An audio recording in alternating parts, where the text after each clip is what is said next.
Брат Томс услышал про то, что Ауха изначально принадлежал одному дагестанскому феодалу, и что чеченцы-акинцы приобрели эти земли, и с тех пор они жили там до депортации. Какую предысторию знаешь сам?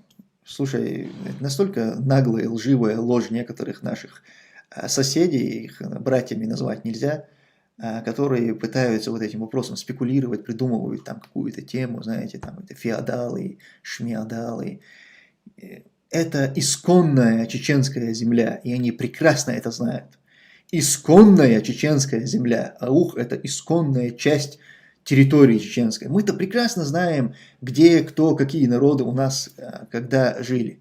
Поэтому это чушь, которую они пытаются всячески вот это вот преступление оправдать, эту сущность свою преступную, те люди, которые, выдавая там себя за наших братьев, братьями их назвать никак нельзя, это в лучшем случае очень плохие, мерзкие, отвратительные и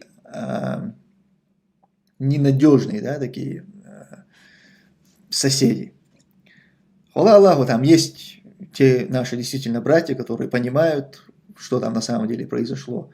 Но они, к сожалению, не имеют голоса сегодня в этой республике. Но это вопрос времени. Все равно справедливость, она восторжествует, иншаллах. Никуда они не денутся.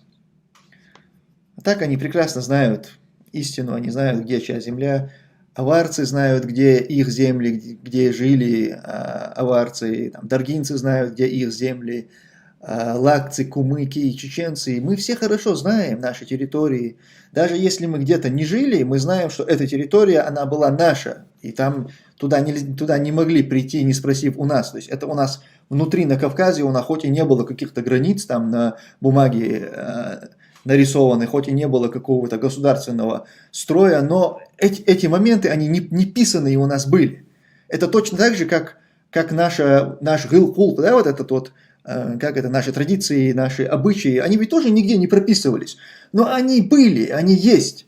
Это то же самое. Поэтому, когда нам говорят, что вот что-то, а там не жили никогда, неважно, жили или нет, это может быть поле даже какое-то.